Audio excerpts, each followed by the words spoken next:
It has been another week filled with news, both of the standard variety and the good variety. Hey everybody, my name's Chip Brewster. I'm a national digital host with Nexstar Media, and this is Across America Good News Edition. So these stories, what is good news? For me, it's just things that'll make you smile, things that'll make you go, interesting, and they're things that are really local. So I look across the country, look at all these different feature packages being done, some of the more interesting events and people and changes in our society, and I put them all together here in this 30-minute show where we reflect on the week that was. What will some of the stories be in this week's show? Well, we're going to see some wild orphan bears and the way people are trying to take care of them, a gift of cherry trees with a big reason behind it. AI is replacing an actual personal employee. A man finds his mother 64 years later. A woman brings a cat to a rather interesting place of employment. And finally, training hairstylists to account for those that might have different sensory needs. So we've got all those stories packed into the next 30 minutes, again, from all across the country, these different stations within Nexstar. But before we get to those, we're going to begin with this story. It's from our station KGET in Bakersfield, California, and it's about an organization that takes veterans up on a very special ride to relive some days, revisit some experiences, and overall just honor their service. Not even the sky is the limit when it comes to honoring veterans. I'm here at Bakersfield Municipal Airport where nearly a dozen vets are taking a dream flight as a thank you for their service. Above and beyond, a gift to some local heroes for their service and dedication. This act of gratitude provided by Dreamflight, a nonprofit organization that gives back to those who gave. A Dreamflight is a 15-minute adventure that takes veterans soaring 1,000 feet in the air. This in a restored World War II-era biplane. 102-year-old Bill Gillespie was one of the first to hit the skies on Friday. He specialized in anti-craft warfare, meaning shooting down enemy planes. It was just a real good ride. And this has just been my day. You guys, everybody's been so good and so kind. It's just one of them things. Veterans say they appreciate the dream flights. That means a lot to me, Being in the Air Force, Yeah. Holdsworth is a World War II veteran who recently turned 104 years old. He served as a rear tail gunner in the Royal Air Force, flying in more than 30 missions during the war. Dreamflight comes across a lot of Korea and Vietnam veterans, but they said its goal is to give as many flights as it can to World War II veterans. We're losing them so fast. I think right now the stat is maybe 40,000 left in the United States, so we focus on getting them as much as we can. She says she hopes the vets who take dream flights know they are truly cared for. Let them know that we are thinking of them, that we do love them, and we're so glad they're here. James Weldon, a former staff sergeant, said these events truly do make him feel appreciated. Very honored, very, very honored, and that goes over my head. I just absolutely bless these guys who are doing this. During our interview, there was a brief interruption. I love the sound of that plane. Sorry, but it takes precedence. Reporting at Bakersfield Airport, Veronica CATLIN, 17 News.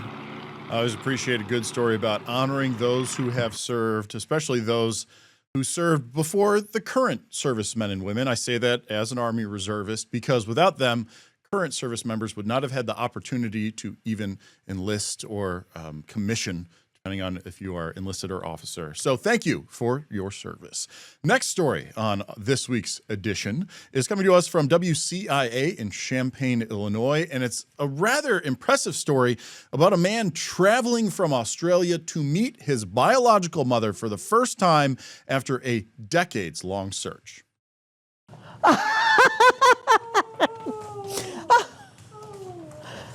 This is my son. No, mine. This is my son.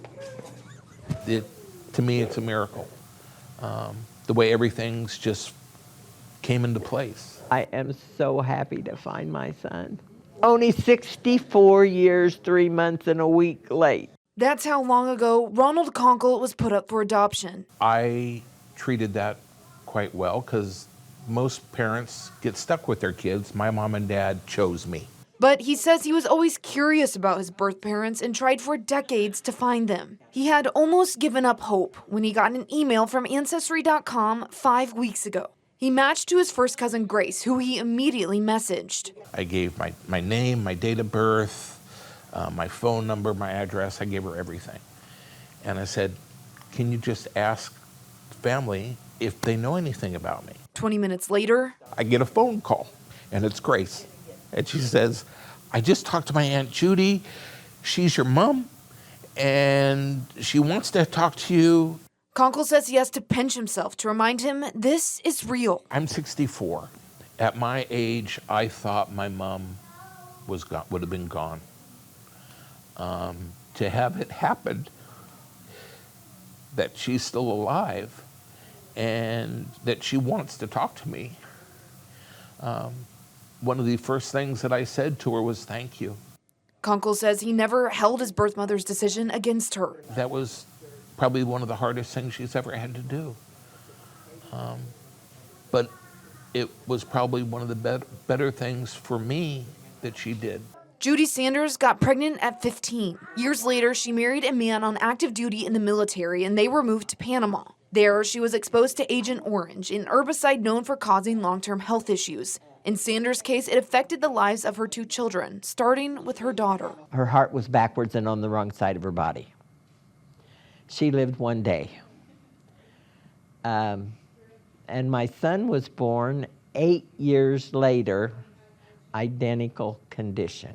He died when he was only 14 years old. After giving Ronald up for adoption and losing her next 2, she thought that was the last time she would ever see her children. But she thought about her firstborn often. I didn't know if he was still alive, and that worried me.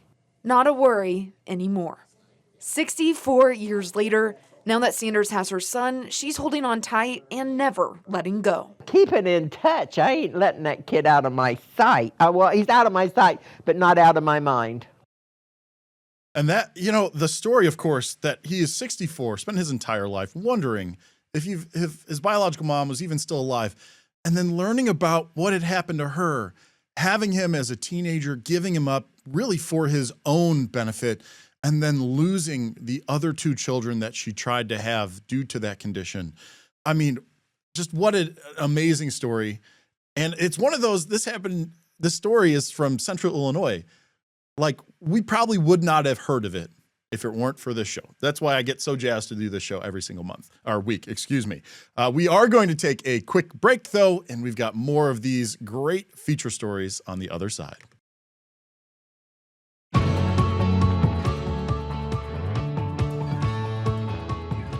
We are back from that super short break, and we have got more good news stories to share with you. This first one from our station WPIX in New York City, New York. I'm sure you've gotten a haircut at some point. I know definitely more men than women, but the clippers, right? The little buzzer. I know, like, for my kids, and I remember being a kid, that thing just makes you go, stop. Like, that can be a thing, having something vibrate like that. But for certain individuals, the feeling, that negative, like almost disgust of the feeling never goes away. And that's where a certain kind of training can come into play. Hairstylists that do so in a safe, sensory type of way. And then we're gonna go palm to palm, check if it's all even. I'm really building a connection. Cosmetology student Mario Black-Taylor is learning a skill most beauty schools don't teach. Don't cut past your second knuckle. How to accommodate neurodivergent clients, particularly kids with autism. He's playing with the little rollers, has little fingers and stuff. It's distracting him while he's getting the cut, and I'm letting him place his little finger on his show. It's not sharp. Empire Beauty School in Union is starting to train students on sensory-safe techniques, such as dimming lights, lowering music, and above all, creating a rapport where the child feels comfortable. Interact with them, build trust, find a common ground. I do use a clipper that's quiet, and I show them that it doesn't hurt. I spend about 5 minutes cutting their hair, about 25 minutes playing with them.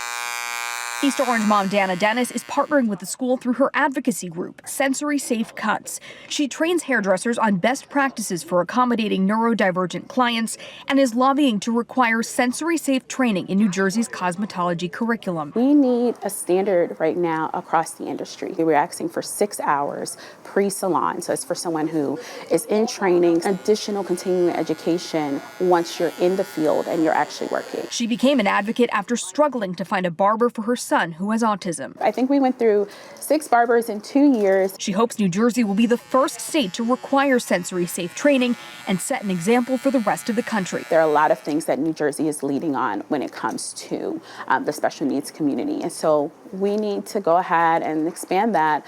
And really, it's going to change a lot of lives for a lot of people. Reporting in Union, New Jersey, I'm Katie CORRADO, PIX 11 News. And to her point, that's a personal experience as a mother of someone who is neurodivergent and needs that kind of attention. It's not something that you necessarily think about until you need to think about it. So cool to see her taking that out into a place where she can actually have an impact and teach others before it becomes something that is necessary for them to learn in the moment and they didn't have the training. So cool story from New York. Next story coming to us from our station KLAS in Las Vegas, Nevada. This one, AI. AI is a thing, right? How's it impacting us? We collectively as Nexstar, we have a station that just started a new show about AI, focusing in on how it's impacting our community, our culture, our everyday lives. And this is an interesting take on that. A store hiring an AI employee at their flagship location. PUMA's flagship store on the Las Vegas Strip has a new employee. This is Dylan, and you can speak to him face to AI-generated face like I did. I'm looking for sneakers for style and making a statement. I like to wear them when I'm going out. And after a slightly awkward pause, let me check that for you. After a couple more minutes of questions and answers and plenty of awkward pauses, Dylan recommends me the Monstro OG Prime in blue, which a human employee then brings to me. While they may not fit my business casual look, they do make a statement compared to my old dress sneakers. Ivan Dashkoff with PUMA's tech team says Dylan came about from collaboration with tech giant NVIDIA. I always think consumer first, and how do we kind of use new technologies, in this case AI, to interact with our consumer in new, fun, engaging ways. And I thought this would be a really good way for us to kind of bring AI in a way that isn't us just using AI to create content, but using AI to bridge the gap between us and the consumer. Another way Dylan bridges the gap, he's multilingual. Dashkoff says Dylan can speak more than 100 languages, automatically detecting them when a customer speaks to him. His Spanish wasn't that bad, taking me through the whole process and recommending some shoes in a color I did not like. No me gustan esos colores, tienen otro. After some thinking, he found me some shoes in a different color, describing them in Spanish. Dylan is just one of the many high-tech features in the store. You can even scan your feet for sizing. For staff like Rhonda Gueduela, he's another tool in the belt for helping shoppers. He definitely allows us to talk to more customers, but we do want to focus on every single customer and their experience as well. So he complements our team, but he doesn't take over for that service. Reporting from the Las Vegas Strip, Ryan Tisminezky, 8 News Now. Are you ready to interact with AI directly? I mean, it's one thing when you're doing the phone call and it's the AI robot system and you're just like, human, speak to human. But like in person in a store, that is something totally different. Interesting to see.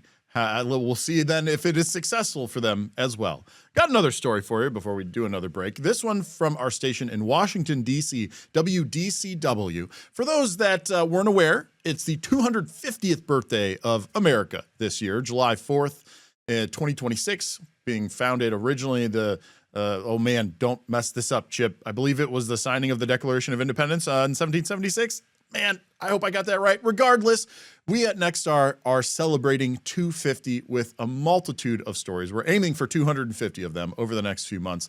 And this is in that category really cool because it's not only a bit of a celebration of America's birth, but it's an actual gift that has been given and won that you'll be able to appreciate someday if you go on a trip to Washington, D.C.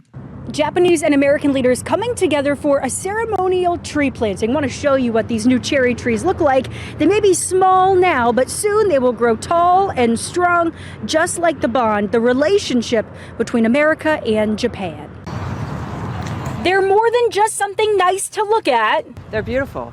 They're always beautiful. This year, Japan gifting the United States 250 new cherry trees in celebration of our nation's 250th anniversary of independence. The Japanese ambassador marking the special gift at a tree planting ceremony at the tidal basin. So it is very fitting that cherry trees have been chosen as Japan's gift to the United States to commemorate this historic milestone. These cherry trees are a gift to the next generation. Some of the tiny new trees now planted alongside decades-old Yoshino cherry trees. So those trees have stood as a symbol of the friendship between Japan and the United States. Masatsugu Odaira is Minister of Public Affairs for the Embassy of Japan here in D.C. So we are hoping our friendship will continue to grow for generations to come as the cherry blossoms blooms. The Japanese stone lantern, a cultural landmark gifted from Tokyo in 1954, sitting near the site of those first cherry trees. The minister says traditions in Japan mirror those here in D.C., thousands of miles around the globe. In Japan, we have a custom to gather the people beneath the cherry blossom trees in the spring season. The family get together, friends get together, and the same as happens in Washington, D.C. here. The U.S. and Japan have been allies in security and trade for decades.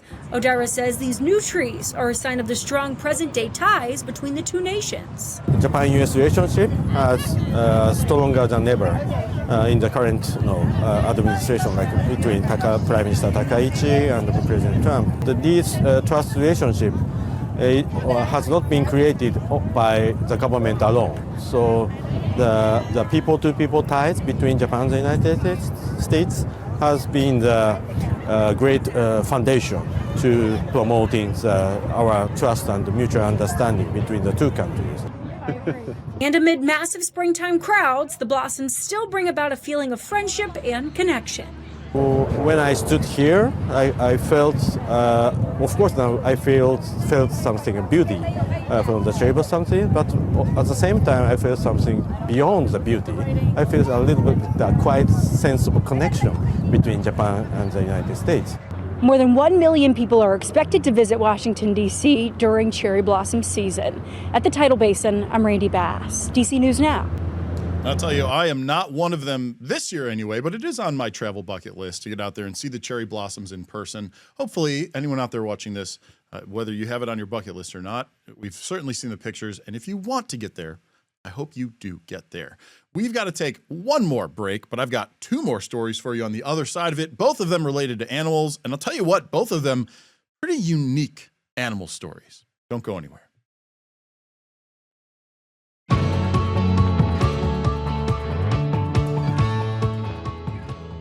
You stuck around because I said animals, right? It happens. It happens. I did have for a very long time a streak going of like animal story at the end, animal story at the end. And then just there were a couple of weeks in there. I just couldn't find one that I thought was like worth or worthy compared to some of the other ones that I would have had to exclude. So alas, this week, though, making up for some of those weeks with two of them. The first one coming to us from our station, WHTM in Harrisburg, Pennsylvania. That is the capital of Pennsylvania, by the way. So they do a lot of stuff related to capital coverage, local governance, state government coverage. And so when I saw this story about a cat, I didn't know what to expect. And neither do you. Let us watch. I was the first woman to represent my legislative district, and then I was also the first out queer woman elected to the House. I was also the first rep who had an autism diagnosis. Despite all of that, is it possible those aren't the most interesting things about you because... because of the cat. Representative Jessica Benham. So this is Ravi. Feel free to say hi. He's very, very friendly. Hi, Ravi. So I started bringing him during COVID. I had nobody to watch him. And never stopped. We drive in from Pittsburgh He just loves it so much. So he walks in every morning on a leash, but then when it's time to leave at the end of the day, I have to carry him out because he refuses to leave. And so there's an element to which coming to the Capitol is therapeutic for him. And turns out, for these people, It doesn't resolve every single difference, but it can make some conversations, especially tough ones, a little easier. And has been there for me through a lot of heartache. So he's a real sweetheart. He has a bow tie collection. Yeah, this is his little living room here. Little fireplace. I think he thinks that the whole office is his office. is he wrong? It depends on who you ask. A podium with a presidential seal over there? And occasionally he will give a press conference when he's in the mood. Seth Kaplan here, wondering if, and yes, for a legislator with so many firsts, Ravi is another.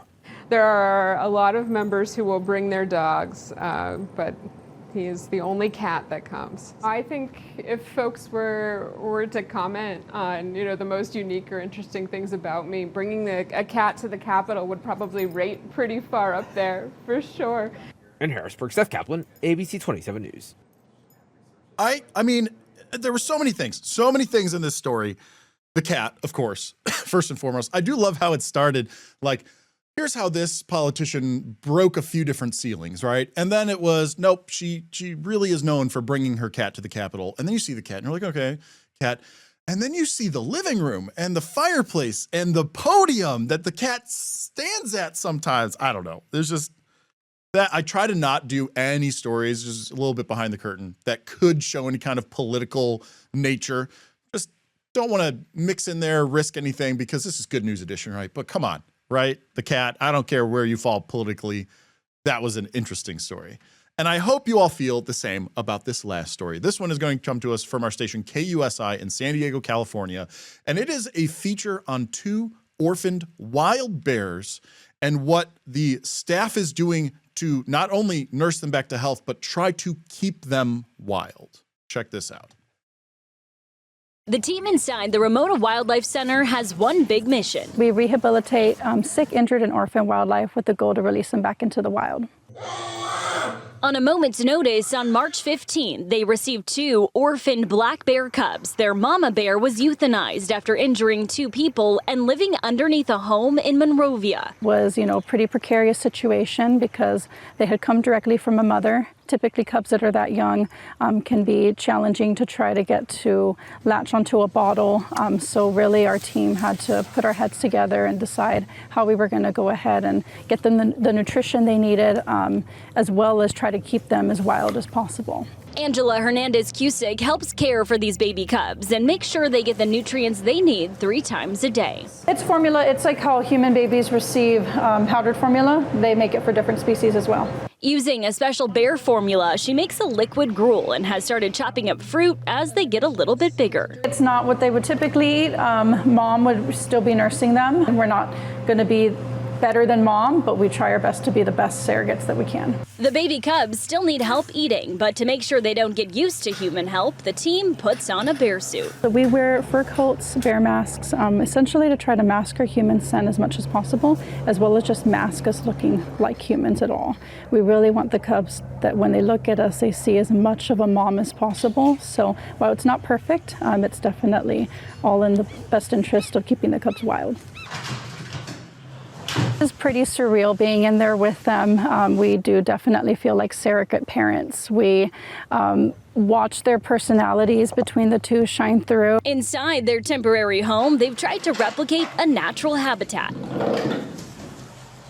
We provide them with mulch, straw, hay, as well as furs, so they have something to simulate mom.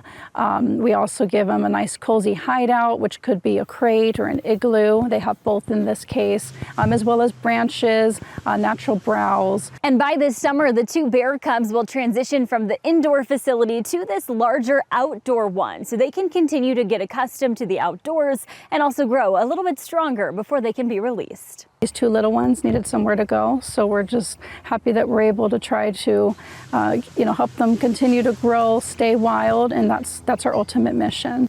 Zara Barker, Fox 5 News.